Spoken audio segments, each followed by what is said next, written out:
হামজার আগমন রীতিমতো উৎসবে পরিণত হয়েছে বাংলাদেশে। আর এই উন্মাদনায় বাস্তবতা কি বলছে, ভারত ম্যাচের আগে মাঠের শক্তিতে ব্যবধান কোথায় দাঁড়িয়েছে সে বিষয়ে আলোচনা করতে আমাদের সাথে স্টুডিওতে যুক্ত হয়েছেন ক্রীড়া সাংবাদিক তাইব অনন্ত। তাইব অনন্ত, আপনাকে স্বাগত খেলা যোগে। আমরা দেখছিলাম যে হামজা চৌধুরীকে নিয়ে আসলে খুব ক্রেজি একটা মোমেন্ট ক্রিয়েট হয়েছিল গতকাল তিনি যখন আসলেন, এবং এরপরে হামজা চৌধুরীর ইন্টারভিউ দেখলাম। তিনি বলছেন যে ভারতের বিপক্ষে প্ল্যান আছে, বাট তিনি সুনীল ছেত্রীকে অতটা গুরুত্ব দিচ্ছেন না। আসলে হামজার এই যে মেন্টালিটি, এটা কি গোটা টিমের মধ্যে আছে কিনা বা থাকাটা কতটা জরুরি? জরুরি মানে কি, হামজার আগমনটা তো ধরেন ইটস এ হিস্ট্রি। আমরা আসলে একটা হিস্ট্রির পার্ট হলাম, যে এখন ডিবেটটা এমন হতে পারে যে হামজা বাংলাদেশের ফুটবল ইতিহাসের সবচেয়ে বড় তারকা কিনা। আমাদের অনেক লিজেন্ড রয়েছে, আমরা জানি যে 80-90 দশকের দিকে আমাদের অনেক হাই লেভেল ফুটবল খেলা হতো, বাট সেই জায়গায় যদি আপনি চিন্তা করেন আমাদের ফুটবলের যে অধপতন হয়েছে বা ফুটবলে আমরা এখনও 200 র্যাঙ্কিংয়ের আশেপাশে ঘোরাঘুরি করি, সেই জায়গা থেকে উত্তরণের পথ একটা হামজা হতে পারেন। ফুটবলের উন্মাদনা যেটা বেড়েছে, আপনি দেখেন যে গেল 12 বছর স্পন্সর নেই ফুটবলে। ক্রিকেটে কী পরিমাণ টাকা ঢালা হয়, ক্রিকেটে কী পরিমাণ অর্থ রয়েছে, হয়তো স্পন্সরের জন্য অত পেছনে ছোটাও লাগে না। হামজা আসাতে এখন 5 বছরের জন্য ফুটবলের স্পন্সরশিপ পেয়ে গেছে Bafufe. It's a huge thing. ফুটবলের উন্নয়নের জন্য হামজার জাস্ট প্রেজেন্সটাই আসলে অনেকখানি পার্থক্য করে দিয়েছে। অ্যাট দ্য সেম টাইম আপনি যদি দেখেন যে এখন জাতীয় দলের ফুটবলের জার্সির পেছনেও স্পন্সরশিপ ছুটছে সবাই, যে জার্সিতে আসলে কিভাবে এই জার্সির কাজটা পাওয়া যায়। সো সব কিছু মিলে আমার মনে হয় যে ধরেন সাকিব যেমন আমাদের অনেকগুলো প্লেয়ার তৈরি করেছেন ক্রিকেটে, বা তামিম বা মাশরাফি বা পঞ্চপাণ্ডব যাই বলেন না কেন, হামজা একটা প্রজন্ম তৈরি করে দিতে পারে। আমি নিউ ক্যাসেলের ক্রেগ বেলিমির কথা বলতে পারি, যিনি ওয়েলসের হয়ে খেলেছিলেন। তখন ওয়েলস 100-র আশেপাশে তাদের র্যাঙ্কিং ছিল ফিফাতে, বাট ইভেনচুয়ালি তিনি কিন্তু গ্যারেথ বেলদের পথ করেছেন এবং ওয়েলস একটা সময় এসে মাথা তুলে দাঁড়িয়েছে। সো একটা বড় প্লেয়ার ভালো খেলে বা ভালো পথ দেখিয়ে ফুটবল চিত্রটা বাংলাদেশের পাল্টে দিতে পারে। হামজাকে নিয়ে যে উন্মাদনা, এগুলো নিয়ে আসলে আমি চিন্তিত না, কারণ দেখেন দিন শেষে কাজটা কি, কাজটা হচ্ছে মাঠের, এবং হামজার হাতে সময়টা খুব কম। হামজা ম্যাক্সিমাম 5টা সেশন হয়তো পাবেন। এখন হামজাকে কেন্দ্র করে যদি খেলা হয়, কাবরেরা আসলে ওই খেলাটা কীভাবে তৈরি করবেন? হামজা ডিফেন্সিভ মিডফিল্ডার, তাকে কি আপনি ডিফেন্সিভ মিডফিল্ডার খেলাবেন, নাকি তাকে আপনি অ্যাটাকিং মিডফিল্ডার খেলাবেন? আপনি কি তাকে জামাল ভুঁইয়ার সামনে খেলাবেন? আপনি কি জামাল ভুঁইয়াকে আদৌ খেলাবেন? সো কত কিছু আছে এখানে, ইকুয়েশন তো আসলে কাবরেরার হাতে। সো আমার মনে হয় যে উন্মাদনা দেখে ভালো লাগছে, বাট বাংলাদেশ জিতবে, এটাই হচ্ছে সবচেয়ে বড় চাওয়া। এবার বাস্তবতার কথা যদি ফিরতে হয়, যে যেটা বলছিলেন যে খুব কম সময় পাচ্ছেন হামজা চৌধুরী বাংলাদেশে, সেক্ষেত্রে হামজা চৌধুরী তো যেহেতু ইংলিশ কালচারে বড় হয়েছেন এবং সেখানে এমন উন্মাদনার পরেই তাকে খেলতে নামতে হয়নি নিশ্চয়ই, তো তিনি এভাবে খেলতে নামছেন। আসলে এখন তার স্বস্তির জায়গাটা করে দেওয়া দরকার কিনা, বা তাকে রিল্যাক্সেশনের মধ্যে নিয়ে আসাটা জরুরি কিনা, কারণ আজকে আমরা দেখতে পাচ্ছি তার বিজি শিডিউল রয়েছে। হ্যাঁ, মানে এটা আসলে বাংলাদেশের প্রেক্ষাপটে ধরেন এটা হবেই। মানে আমাদের যে কোনো একটা ইস্যুকে কেন্দ্র করে আমাদের হাইপ তোলাটা, এটা আমাদের একটা কালচারের মধ্যেই রয়েছে, এবং আমার মনে হয় যে হামজাকে এটা নিয়ে ব্রিফও করা হয়েছে, এবং এটা আসলে সাধারণ মানুষ ডিমান্ডও করে।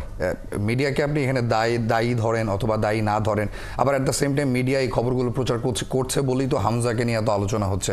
সো আমার মনে হয় যে দিন শেষে খেলাটা ফুটবলের, এবং আপনাদের সাক্ষাৎকারটা আমি দেখছিলাম, হামজা যেখানে বলেছেন যে কোয়ালিটি ফুটবল বা ধরেন আপনি একজন মেধাবী ফুটবলার, সেটাকে বিট করতে পারে hard working footballer. So Hamza নিজেকে হার্ড ওয়ার্কিং মনে করেন, যে কারণে তিনি মেসির চেয়ে রোনালদোকে এগিয়ে রাখছেন। সো যদি হামজা মনে করেন যে 5-6 days is enough for him, total টিমের সাথে কম্বিনেশন, এবং টিমকে যদি উদ্দীপ্ত করতে পারেন, আমার মনে হয় টিম হাইলি মোটিভেটেড। দেখেন খেলা হচ্ছে ভারতের সাথে, আপনি যখনই ক্রিকেটে ভারতের এগেনস্টে খেলেন, মানে ধরেন আগের ম্যাচটা আপনি খুব বাজেভাবে হেরেছেন, টাইগার ফ্যান মুখ ফিরে নিয়েছে, অনেক আলোচনা হচ্ছে একে রাখবো না ওকে রাখবো না, বাট দিন শেষে খেলাটা ভারতের সাথে হলে সবাই টিভির সামনে বসে থাকে, কারণ ভারতকে হারাতে হবে। এখন সেটা রাজনৈতিক প্রেক্ষাপটে হোক, সেটা আপনি 2015 সালের ক্রিকেট ওয়ার্ল্ড কাপের সেই বিখ্যাত ম্যাচের জন্য হোক, দিন শেষে অপোনেন্ট আপনার ইন্ডিয়া, এবং হামজা চৌধুরী খেলছে, ইতালি থেকে ফাহমিদুল খেলছে, মানুষ অধীর আগ্রহে বসে আছে। আমি প্রিটি শিওর যে ওই দিন সবাই খেলা দেখবে। আসলে কোপ আপ করার বিষয়টা বারবার চলে আসছে, হামজা চৌধুরী সময় খুবই কম পেয়েছেন, ভিডিও ফুটেজ দেখে তার আসলে টিম সম্পর্কে ধারণা নিতে হয়েছে। এক্ষেত্রে হাবিয়ার ক্যাবরেরা যদি হামজাকে নিশ্চয়ই সামনে রেখে তার পরিকল্পনাটা সাজাবেন, তো এক্ষেত্রে বাকিদের কাজটা কেমন হতে পারে? বাকিরা কি আসলে স্পটলাইটের বাইরে চলে যাচ্ছেন কিনা, ডিপ্রাইভড হচ্ছেন কিনা, আমরা কি একজনকে গুরুত্ব দিতে যে বাকি 10 জনকে কিছুটা আড়াল করছে কিনা? আমি তো মনে করি যে বাকিরাও হামজাকে গুরুত্ব দিবে, কারণ দেখেন বাংলাদেশের ভারতের ইতিহাসে বা টোটাল সাবকন্টিনেন্টের ইতিহাসে ইপিএল থেকে আসা একজন প্লেয়ার খেলতে নামছেন। So it's a huge thing. এটা শুধুমাত্র বাংলাদেশের কনটেক্সটেই না, মানে আমি বলবো যে সাবকন্টিনেন্টের কনটেক্সটেই তো অনেক বড় ব্যাপার। এবং সুনীল ছেত্রীকে যদি আপনি দেখেন যে তিনি ওয়ার্ল্ডের যতজন স্ট্রাইকার গোল করেছেন সর্বোচ্চ গোলদাতার তালিকায় 4 নম্বরে রয়েছেন। হয়তো সামনে আলী দায়ী রয়েছেন বা মেসি বা রোনালদো যারাই থাকেন না কেন, হয়তো ওদের লেভেলের ফুটবলার না হলেও সাবকন্টিনেন্টের তো সুনীল ছেত্রী বিগ প্লেয়ার এবং বাংলাদেশের এগেনস্টে ম্যাচে গোল করে জিতিয়েছেন, লাস্টে গিয়ে গোল করেছেন, অসংখ্য ম্যাচ ভারতকে জিতিয়েছেন, ভারতের ফুটবলের কিংবদন্তি। তিনি 8 মাস আগে অবসর নিয়েছেন, তাকে ফেরানোর কারণ তো একটাই। এখন দুটো হতে পারে, একটা হতে পারে যে সুনীল ছেত্রীর প্রেজেন্সটা টিম ইন্ডিয়াকে কমফোর্ট জোন দিবে, কারণ ওদের লাস্ট 4-5টা ম্যাচ ভালো যাচ্ছে না, ওরা একটা ভালো স্টার্ট চায় এশিয়ান গেমসের বাছাই করবে। আরেকটা হতে পারে যে ওরা আসলে আতঙ্কিত, ওরা ভীত, কারণ হামজা আসছে, ওরা মনে করছে বাংলাদেশের বাকি 10 জন সামহাও যদি কোপ আপ করে with the pace of Hamza, সেটা ভারতের জন্য একটা অশনি সংগত হতে পারে। এবং ভারতও জানে যে তারা যদি বাংলাদেশের এগেনস্টে হারে, এটা ওদের জন্য একটা অনেক বড় ধাক্কা হবে। এই ক্ষেত্রে আসলে আমাদের পসিবিলিটি আছে কতটা ভারতকে হারানোর, মানে আমরা এখন মাঠের খেলায় কতটা ভারতের সমকক্ষ হয়ে গেছি বা থ্রেট ক্রিয়েট করতে পারছি? আপনি দেখবেন যে ভারতের রিসেন্ট খেলাগুলো নিয়ে যখন কথা হয় তখন লাস্ট 5টা ম্যাচে মনে হয় 2টো জিতেছে, 3টা ড্র করেছে প্রবাবলি। তো আমার মনে হয় বাংলাদেশেরও তো খুব ভালো স্ট্যাট না, মালদ্বীপের সাথে জিতেছে, হেরেছে, ভুটানের সাথে জিতেছে, হেরেছে। সো বাংলাদেশ যে খুব ভালো ফর্মে রয়েছে ইন্টারন্যাশনাল লেভেলে তাও তো না, কিন্তু দিন শেষে খেলাটা ভারতের এগেনস্টে। এবং আমি যেটা আবারও বলছিলাম যে হামজাকে কেন্দ্র করে খেলাটা, আপনি যদি তাকে অ্যাটাকিং মিডফিল্ডে খেলান, তা হামজার আসলে বেসিক্যালি কাজটা কি? হামজা তো ধরেন যদি মাঝ মাঠে খেলে, খেলাটা তৈরি করবে, থ্রু পাস দিতে হবে, বল হোল্ড করতে হবে, খেলা ধরতে হবে। হামজার যেটা সবচেয়ে বড় গুণ সেটা হচ্ছে ওপরে ওঠা এবং নামাটা। সো নামার ক্ষেত্রে যদি হামজা 1টা-2টা জায়গায় ছুটে যান, ওইখানে কাভার আপ করার প্লেয়ারটা থাকবে কিনা। সো এইখানে হচ্ছে পেসের ব্যাপারটা। ফাহমিদুল খুব ভালো পেসে খেলেন, আমি শুনেছি, আমি আসলে ওনার খেলা দেখিনি। ইতালি সিরি ডিতে খেলেন, অলবিয়া নামে একটা ক্লাবের হয়ে খেলছেন এবং he is a very young kid, মানে 18 মনে হয় বয়স। তো এসেই বাংলাদেশের হয়ে অভিষেক হয়ে যাচ্ছে। ফাহমিদুল কিন্তু হামজার প্রেজেন্সের কারণে একদম আলোচনার বাইরে। যদি এই ম্যাচটা থেকে আপনি হামজাকে সরিয়ে দেন, ফাহমিদুলকে নিয়ে আমরা অনেক কথা বলতে পারতাম। এক্স্যাক্টলি। সো এখন আমার পুরো কাজটা আসলে কাবরেরার। আপনি জিজ্ঞেস করছেন যে বাংলাদেশ হারানোর সামর্থ্য রাখে নাকি, আমি তো মনে করি অবশ্যই রাখে। ডিপেন্ড করছে 5টা সেশন যেটা বাংলাদেশের বাকি রয়েছে বিফোর দ্য ইন্ডিয়া গেম, সেই 5টা সেশনে কাবরেরা আসলে রণকৌশলটা সাজাতে পারেন কিনা। হামজার পেস নিয়ে বারবার কথা উঠছে, আমরা দেখেছি লেস্টারে দেখেছি বা আমরা এখন দেখছি শেফিল্ডে, তার পেসের সাথে গতি মেলানোর আসলে আমাদের কি প্লেয়ার আছে কিনা? মানে এই পরিমাণ যে স্পিডি ফুটবলার আমরা তো এর আগে কখনো পাইনি। না, এটা তো আমাদের নেই, আনডাউটেডলি এটা আমাদের নেই। আমাদের ফুটবলাররা এই লেভেলের ফুটবলারদের সাথে তো আসলে রেগুলারলি খেলেনি না বলতে গেলে। On the other hand, on the contrary, আপনি যদি দেখেন যে আইএসএল এ যে ফুটবল খেলাটা হয় সেখানে অনেক হাই লেভেলের ফুটবলাররা খেলেন। ইনফ্যাক্ট ইন্ডিয়ার প্রচুর প্লেয়ার অনেক বড় লেভেলের ফুটবলারদের সাথে খেলে অভ্যস্ত, এখানে কিন্তু ওরা এগিয়ে রয়েছে ওই জায়গাটাতে।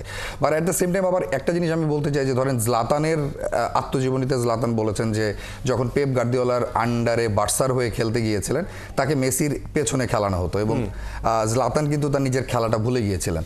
সো জলাতান তো অনেক বড় প্লেয়ার। আমার কথা হচ্ছে যে হামজাকে কেন্দ্র করে খেলাটা গড়তে গিয়ে যদি বাকিদের খেলা নষ্ট হয়ে যায়, সেটা একটা বড় ইম্প্যাক্ট ফেলতে পারে ম্যাচের রেজাল্টে, ওটাও মাথায় রাখতে হবে কাবরেরাকে। এবার কথা হচ্ছে যে আমরা কতটা ধৈর্য নিতে পারবো হামজাকে নিয়ে। হামজা গোল পাচ্ছেন না, আমরা কি চিন্তিত হয়ে যাব? আমরা কি মাথা থেকে তাকে তুলে আবার ফেলে দিব কিনা?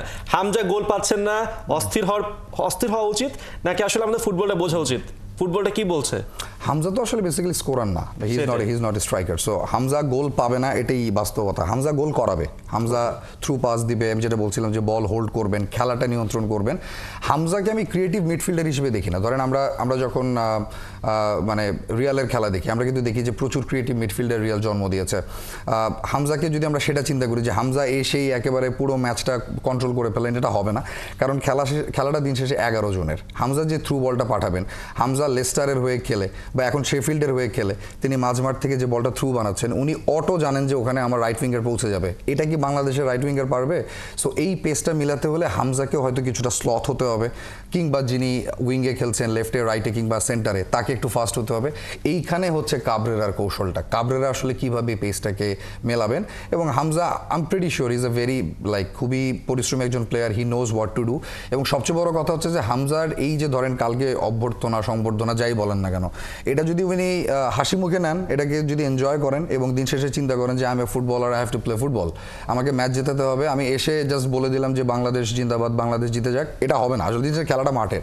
সো মাঠের খেলাটা যদি উনি ভালো খেলেন, তাহলে বাংলাদেশের ফুটবলের ইতিহাস পরিবর্তন হয়ে যেতে পারে। আমি তো দেখি যে বাংলাদেশের ফুটবলের গণজোয়ারই আসছে।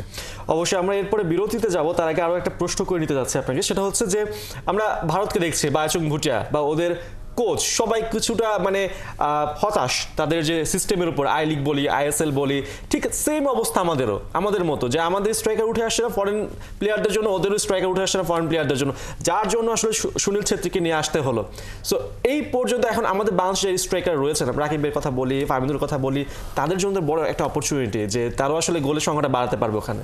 Huge opportunity. আপনি দেখেন যে মানে অপোনেন্ট ভারত, এটাই তো আপনাকে এক্সাইট করার জন্য মোর দ্যান এনাফ। খেলা এখন ডিফিকাল্টিস হচ্ছে খেলাটা শিলংয়ে, আর আপনি সমুদ্র পৃষ্ঠ থেকে যখন এত উপরে খেলবেন, আপনি যাদের নাম বললেন এরা সবাই কিন্তু লিগে গোলের মধ্যে রয়েছে, এরা সবাই গোল করছে, নিজের ক্লাবের হয়ে গোল করছে, তারা ভালো ফর্মে রয়েছে। কিন্তু আপনি যখন একটা হাই অপোনেন্টের এগেনস্টে খেলতে যাচ্ছেন, ভারতকে আপনি যতই বলেন না কেন হারাতে পারেন, ভারত আমাদের থেকে বেটার ফুটবল খেলে, ভারত আমাদের থেকে বেটার অপোনেন্টদের সাথেও খেলে।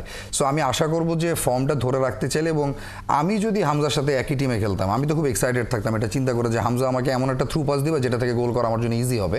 সো আই বিলিভ যে ওদের ভেতর ওই কাজটা, ওই জিনিসটা কাজ করছে যে না, আমাদের জিততে হবে। হামজা আমাদের সাথে রয়েছে, ফাহমিদুল আমাদের সাথে রয়েছে, বাংলাদেশের মানুষ তাকিয়ে রয়েছে, যে চাপটা বাংলাদেশের 11 ফুটবলার আসলে লাস্ট 4-5 বছরে কখনোই ফেস করেনি, সেটা এবার তাদের উপর রয়েছে। এই চাপটাকে কাটিয়ে জিততে হবে। অবশ্যই আলোচনার তো অনেক কিছু আছে, যেহেতু ম্যাচও খুব, বাংলাদেশ দল 20 তারিখ মাঠ ছাড়বে, দেশ ছাড়বে। সো সময় সপ্তাহের জন্য আছে এখানে শেষ করতে হচ্ছে। অনেক ধন্যবাদ তাই বরন্ত আপনাকে। ধন্যবাদ আপনাকে।